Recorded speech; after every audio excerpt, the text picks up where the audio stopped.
जी, अस्सलाम वालेकुम। अच्छा, आज हमने जिस टॉपिक पर डिस्कशन करनी है वो काफ़ी इम्पोर्टेंट टॉपिक है और section 3 Saylor code of conduct को हम डिस्कस करेंगे कि उसकी रीइंस्टेटमेंट पे कैसे वर्कआउट किया जाता है। इसकी वर्किंग जो है वो थोड़ी-सी उसका प्रोसीजर जो है वो लेंथी होता है। सो मतलब ये कि आपको इसके बारे में थॉरली गाइड करूँगी कि किस तरीके से आपने रीइंस्टेटमेंट पे वर्किंग करनी है। और इसकी रीइंस्टेटमेंट थोड़ी आसान नहीं है, मतलब काफ़ी टाइम टेकिंग है, लाइक आप समझ लो कि 3-4 मंथ्स भी लग सकते हैं इसमें। और इसमें कुछ एविडेंसेस होते हैं जो कि हमें कलेक्ट करने होते हैं रिगार्डिंग अमेज़न अकाउंट। और ज़्यादा जो हमारा फोकस होना चाहिए वो फ्यूचर प्रिवेंटिव्स की तरफ होना चाहिए कि नेक्स्ट टाइम हम अपने अकाउंट को कैसे सिक्योर रखेंगे और क्या तरीकाकार होगा जिसके थ्रू हम मतलब जो भी प्रोडक्ट होगी उसको किस तरीके कार के थ्रू हम परचेजिंग करेंगे, क्या सिनेरियो होगा, ये सारी चीज़ों को हम डिस्कस करेंगे। सो आप यहाँ पर सबसे पहले तो मैं आपको अकाउंट जो है उसका परफॉर्मेंस नोटिफिकेशन यहाँ पर दिखाना चाहूंगी। और यहाँ पर आप देख सकते हो कि 6 जनवरी को ये अकाउंट जो है वो डीएक्टिवेट हुआ है। और लिखा हुआ है कि your Amazon account has been deactivated. We took this measure due to your violation on Amazon seller policies and seller code of conduct and your violation of Amazon dropshipping policy। अच्छा, Amazon dropshipping policy को कल की class में हमने discuss in detail किया था।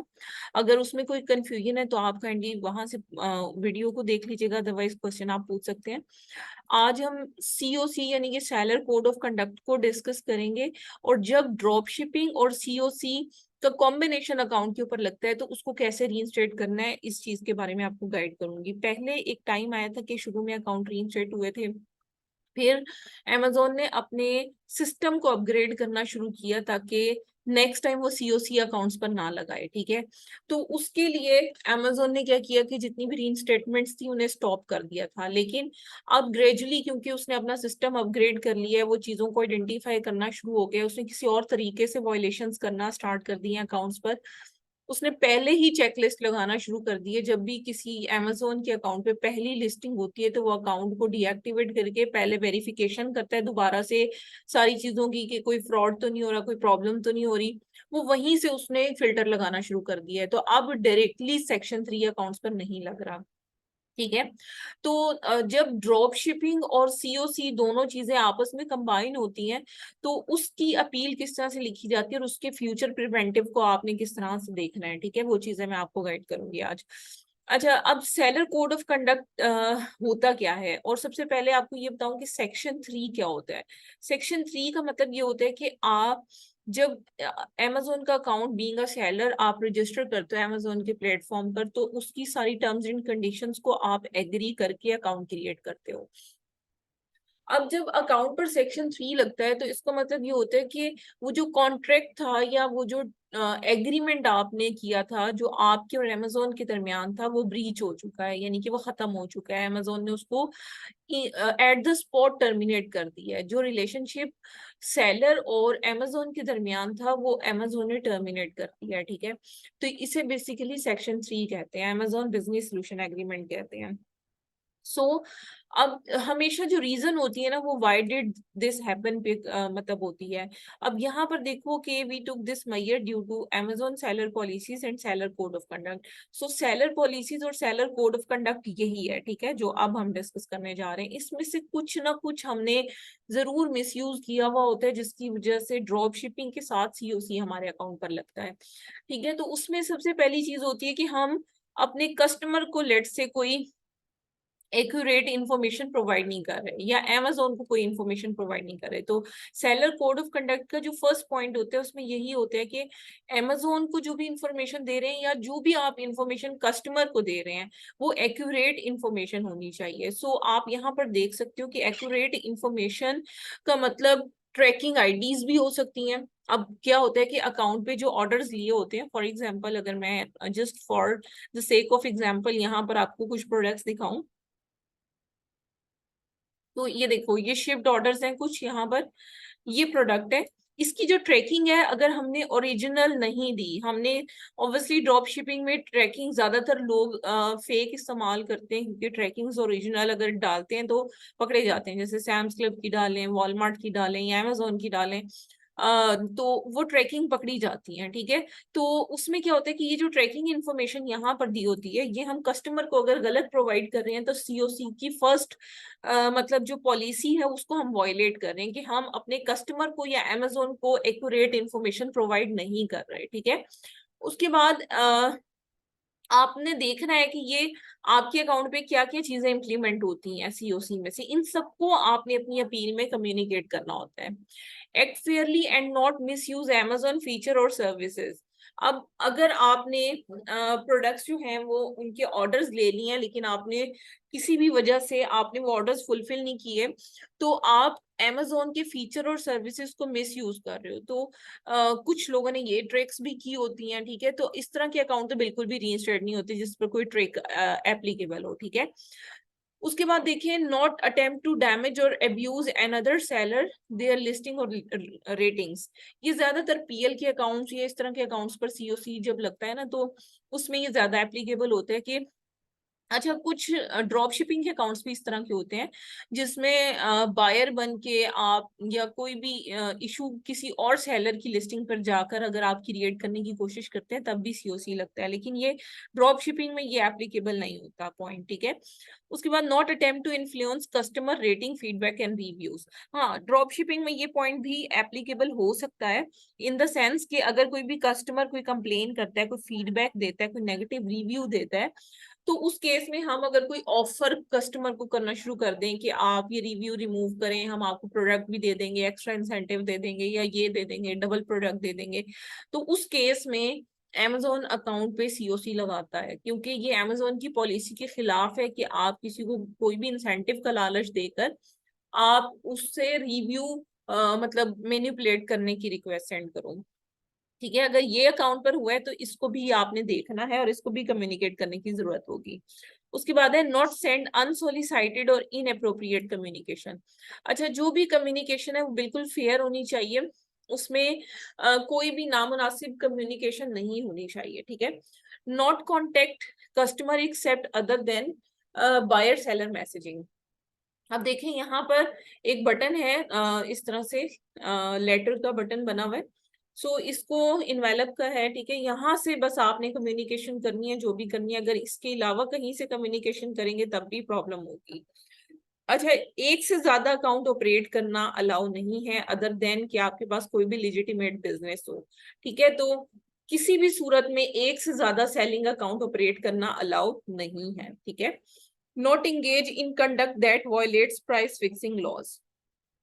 अब price fixing law यहाँ से आपको से चलते हैं, देखें परफॉर्मेंस में जाके, और आप परफॉर्मेंस नोटिफिकेशन में जाओगे, सॉरी नोटिफिकेशन में नहीं जाना, परफॉर्मेंस में जाके अकाउंट हेल्थ में जाना है आप, ठीक है। तो यहाँ पर देखो, ये अदर पॉलिसी वायलेशंस जो होती है ना, यहाँ पर जब हम क्लिक करते हैं तो अगर कोई वायलेशन आई हो तो यहाँ पर एक प्राइस फिक्सिंग की आती है कि या तो आप बहुत कम प्राइस में बेच रहे हो कि उतनी ओरिजिनल प्राइस भी ना हो, और बाजुकात आप बहुत ज्यादा प्राइस ओवर चार्ज कर रहे होते हो। तो अंडर चार्ज और ओवर चार्ज दोनों ही अलाउड नहीं होते। अगर आप कोई भी वॉयलेट करते हो सीओसी की पॉलिसी को, तो आपके अकाउंट के खिलाफ एक्शन लिया जाएगा, जैसे कि कैंसिलेशन ऑफ लिस्टिंग हो सकती है, पेमेंट्स की सस्पेंशन हो सकती है, सेलिंग प्रिविलेजेस रिमूव हो सकती हैं, ठीक है। ये सारी इंफॉर्मेशन में से कुछ भी, अगर आपकी इंफॉर्मेशन इनएक्यूरेट होगी, कोई भी चीज आप फॉलो नहीं कर रहे होगे, उस केस में Amazon ये अथॉरिटी रखता है कि वो सेक्शन 3 सीओसी के साथ अकाउंट पर लगाए।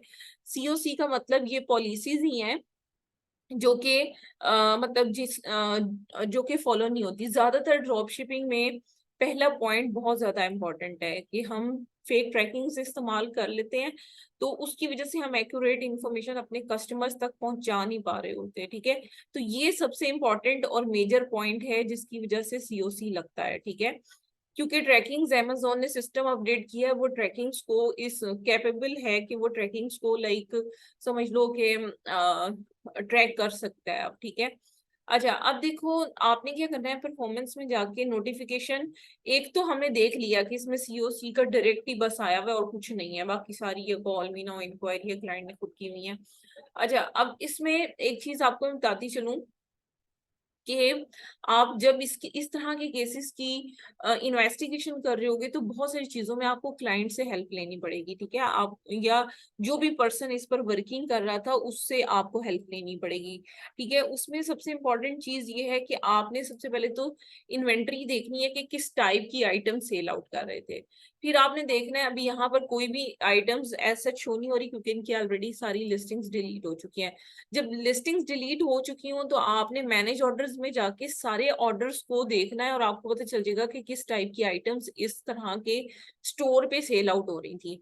अब आप जो क्लाइंट से क्वेश्चन करोगे वो ये होगा कि उनकी सोर्सिंग कहाँ से थी। अब जैसे ये आइटम्स हैं, इनकी सोर्सिंग कहाँ से थी, ठीक है, ये आप क्लाइंट से पूछोगे कहाँ से ऑर्डर फुलफिल कर रहे थे वो।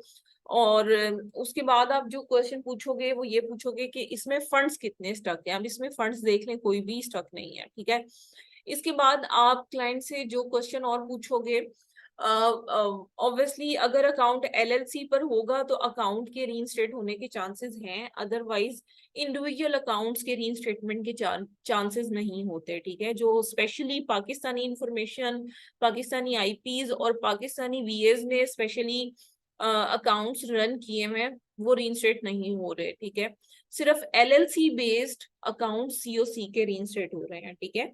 अब इसमें जो चीजों को इन्वेस्टिगेट करना है, एक तो जितने भी ऑर्डर्स आए होंगे सबकी ट्रैकिंग्स के बारे में पूछना है कि ट्रैकिंग्स कहाँ से एंटर हो रही थी, ठीक है। अगर वो फॉर एग्जाम्पल, अगर मैं एग्जाम्पल के तौर पे कह रही हूँ कि अगर ये होम डिपो से प्रोडक्ट्स जो हैं वो फुलफिल हो रही थी तो इस ऑर्डर को आप ओपन करोगे, उनसे कहोगे, रिक्वेस्ट करोगे कि अगर तो उनके पास आईडी अवेलेबल है जिससे वो ऑर्डर प्लेस कर रहे थे, उस आईडी, अगर वो आईडी ऑब्वियसली ब्लॉक नहीं हुई तो फिर आप वो आईडी का लॉगिन पासवर्ड लेकर सारी चीजों को टैली खुद से कर सकते हो। फिर आपको बहुत ज्यादा क्लाइंट को भी तंग करने की जरूरत नहीं होगी, बस आप उससे लॉगिन पासवर्ड ले लो। फिर आप ये देखोगे कि क्या ये जो ट्रैकिंग यहाँ पर एंटर हुई है ये होम डिपो ने प्रोवाइड की थी, वही यहाँ पर एंटर की गई है, या फिर किसी सॉफ्टवेयर को इस्तेमाल किया गया है ट्रैकिंग्स को एंटर करने के लिए।